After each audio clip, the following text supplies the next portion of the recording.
Hola kay Michua sa inyo mga kaibigan. Ako po ay nagbabalik, which is ako si Kyoto at kilala nyo naman ako. So, nagbabalik naman tayo sa panibagong episode ng Minecraft, which is nandito na naman tayo sa Flex Stick SMP Season 3.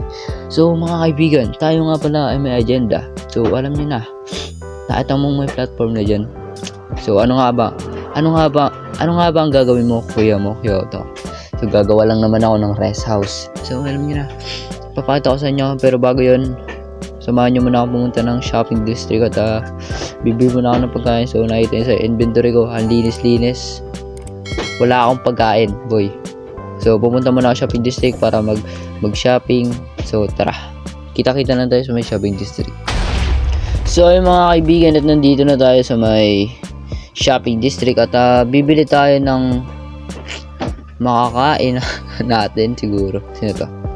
So mga kaibigan, ay nandito na tayo sa shopping district and bibili tayo ng makakain natin kasi wala na tayong pagkain. So yan, ano kaya masarap dito, no? Siguro ito na lang. Nagalo po natin, putik. Ano ba to? Magkano ba to? 1 dias. One stack na sa 1 stack tayo, boy. Which is dito tayo. So bibili tayo dito. Ayan. At wait lang. Yan, balik natin sa base. So tara na. So yun mga kaibigan, nakabalik na tayo sa ating base. So ito na yung aking pang gagawin kong tulay siguro dito. Ganyan. Putik. Ganyan. So try ko yung ganito. And tingin ko okay naman siya. No? So basta yan na yan. Comment down below na lang kung so pagpasensyahan nyo na nga pala yung boses ko mga kaibigan. Pasensya na talagang the gamers pinilit colon talagang mad record kept may sidebar. Ganyan. So yan, ganyan ang gagawin ko at salamat sa natulog. Siguro. Ganyan. At yan. Ganyan yung akin. Basta hindi lang yan ganyan. At lalagyan ko pa yun design siyempre. So siguro ngayon alam ko namang naririnig yun na. Kaya mag-subscribe ka na. Dahil bibigyan kita ng time-lapse. Putik, parang slide manner yun ah. So tara na.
Philip Naputol Pala recording.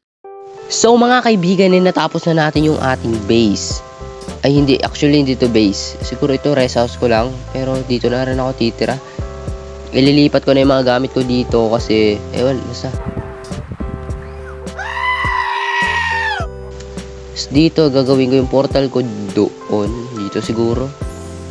Gagawa ko ng floating portal dyan. Siguro ganun. Tapos yung interior ko, wala pa akong interior. Yan lang. So yan lang. Hindi ko alam kung matatawag to ni Japanese kasi mukhang ano eh. Basura. No. So yeah. I-explain ko lang sa inyo kung bakit ganyan. So nilagyan ko lang ng ganyan. Pero hindi pa to ganito. Abangan nyo next episode siguro. Tapos ito yung aking gilid. Hindi ko alam kung anong ginagawa ko dyan. Basta abangan nyo mga susunod natin na episode. At ang ating episode 3 ay kaabang-abang talaga. Dahil gagawa ako ng daan na papunta sa base nila Kirito. So mga kaibigan, na at the moment natapos ko nang gawin yung aking portal at hindi ko na rin na-record kasi nga di ako makapagsalita ng maayos kasi nga may sipon ako at pinipilit ko lang mag-record para lang hindi amagin hindi anayin yung aking YouTube channel yan. So ito na, papakita ko na sa inyo yung aking portal. So mga kaibigan, at the moment ay nagka-practice talaga ako mag-Japanese team. So titignan natin ng malayuan kung okay ba yung aking ginawa, no?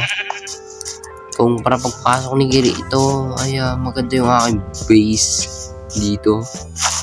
Yes, nakapag-decide na ako na dito na ako magbe-base siguro.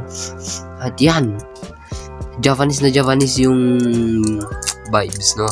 So abangan nyo yung ating episode 3. Mas magiging Japanese vibes talaga to dahil basta abangan nyo na lang. Malupit ito, boy. So yan na naman yung mga nadadagdag dito. Tapos yung loob ng aking base ay wala pang laman kasi nga di pa nga to tapos eh. Gagawa ko pa to ng ewan, basta may tatagdag pa ako dyan. So yun lang guys. Ito na, yan lang yung portal ko. Tapos gagawa ko pa ng daanan dito. Kung makikita nyo may butas yan dyan, lalagyan ako dyan daanan. So yeah, yun lang. So siguro tatapusin ko ng video na to. Make sure na nakasubscribe ka para update ka araw-araw. At so yun lang guys, hanggang dito na lang. Paalam.